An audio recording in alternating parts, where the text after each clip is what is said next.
La escóbula de la brújula. Podium Podcast. Pues vamos a cerrar el círculo de alguna manera porque hemos empezado hablando de la isla de Lanzarote, hemos empezado hablando de Timanfaya, hemos empezado hablando de ese diablo, de ese reclamo, de ese logo, de esa imagen turística que todo el mundo tiene, que ya nos ha explicado Jesús, que ni diablo ni nada en la historia. Y Marcos Carrasco, tienes que dejar de hacer esto es lo primero de todo. ¿Cómo estás?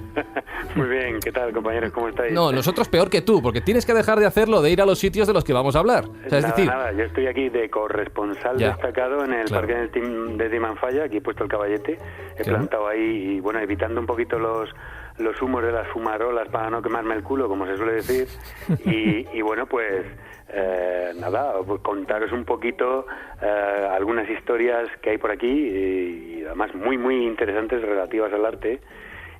Concretamente pues de nuestro pintor lanzaroteño por excelencia, César Manrique.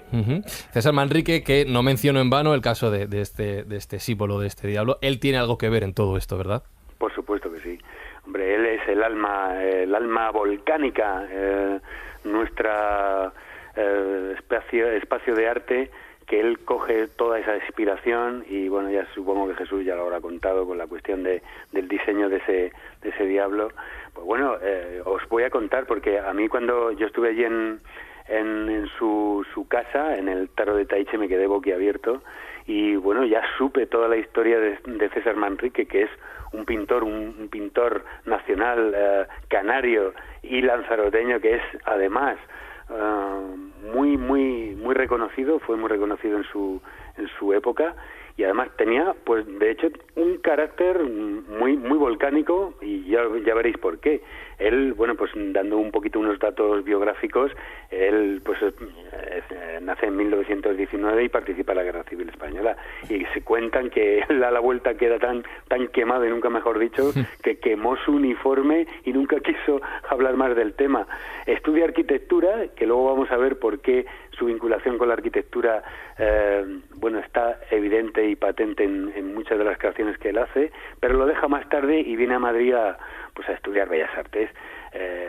Se gradúa como profesor de pintura en 1945 y atención, porque en 1942 ya hace su primera exposición en Arrecife, y luego, hay un suceso que él inaugura o funda la primera galería de arte en España, de arte no figurativo. Esto es muy importante, ya que en esa época pues están pues el gran grupo como lo fue El Paso, donde estaba Feito, Canogar, Millares, que también es canario, es de Las Palmas de Gran Canaria, Antonio Saura, hermano de nuestro director también Saura, Pablo Serrano, está Tapies, está todo ese movimiento del expresionismo abstracto, del informalismo, y toda esa historia pues la va moviendo él, y en esos años de los años 50 pues él realiza un montón de murales como en el aeropuerto, en el parador de turismo de Arrecife, etcétera, ¿no? Pero hay un gran cambio que él realiza, que es en los años 60, en 1964, viaja y expone en Nueva York. Ahí él se codea con el círculo latinoamericano de allí, incluso con los Rockefeller, ni más ni menos, y bueno, pues desarrolla y pinta los mejores cuadros relacionados, influidos con esa temática de las corrientes estadounidenses, que luego se trae para acá. Imaginaos que llega un momento en el año 1966 que le entra la morriña y vuelve a sus queridas islas, y aquí se afinca otra vez en Lanzarote, y digamos que en el 73 comienza su estrecha y larga colaboración con el arquitecto que ahora veremos, con Fernando Higueras, y se puede reducir que a mí, como me gusta César Manrique, es en estos dos bloques tan buenos que tiene él, que es se convierte en diseñador de espacios constructivos muy bien integrados perfectamente con el entorno natural, y esa obra que él desarrolla con esa vinculación telúrica que nos recuerda pues a la zona de los volcanes, a la lava, toda esta tendencia tan informalista a la vez, ¿no? Este tipo de espacios que él diseña, pues os puedo nombrar algunos de ellos, porque diseña bastantes. Por ejemplo, los Jameos del Agua en 1968, que es para quien no lo sepa, un jameo es un tubo volcánico donde circulaba la lava que se queda vacío y él organiza ahí un espacio precioso, todo lleno de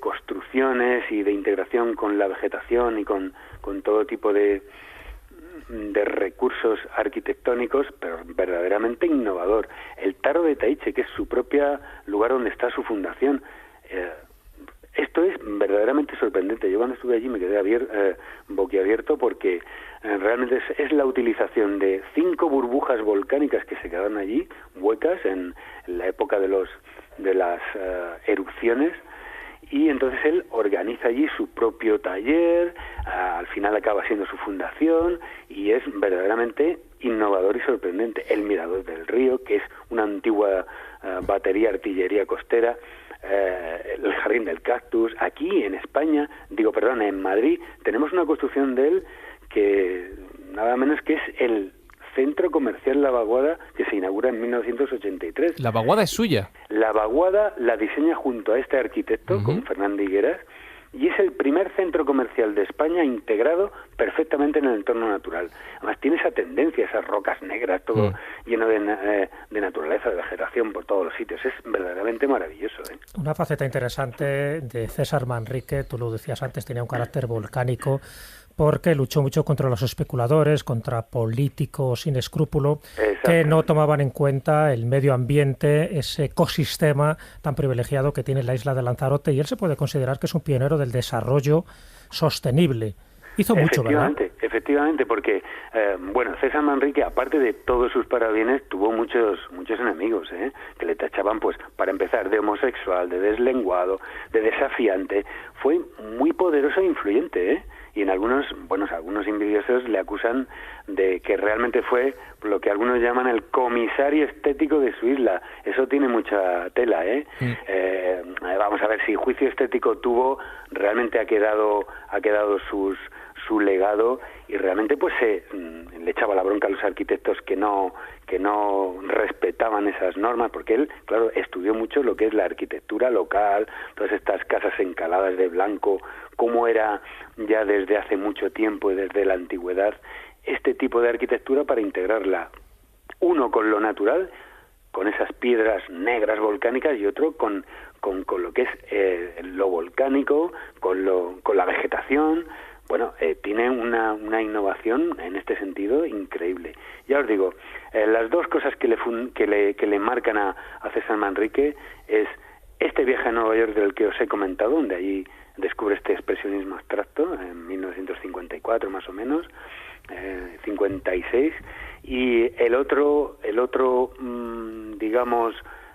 cambio que se produce es cuando se encuentra con este arquitecto, un arquitecto muy valorado, muy en alza, Fernando Higueras, que también le gusta muchísimo el informalismo, y le invita, le dice, vámonos a Lanzarote, porque ¿qué es Lanzarote? Y le cuenta que eso es como la isla del tesoro, y los dos hacen un viaje iniciático que cambiarán sus vidas, ellos coincidían que Lanzarote era como un mundo aislado en sí mismo, que podría ser como una especie de laboratorio del arte, bonito.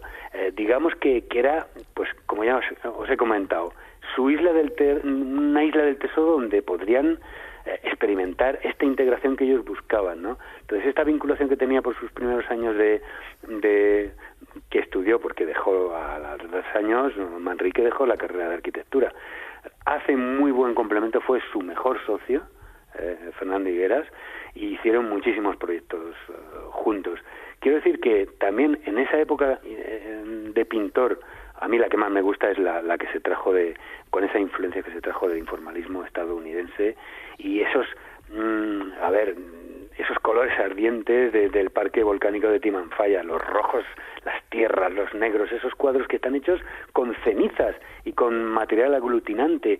Esto nos evoca pues a la pilla, a la lava ardiente, esas pinturas que también son una continua erupción de magma, y eso yo lo asocio con ese informalismo que hemos dicho, pero es una erupción creativa en sí misma, ¿eh? Le marcó bastante, ¿verdad? Su etapa neoyorquina, cuando entró en contacto con los artistas pop, de alguna forma lo integró, ¿verdad?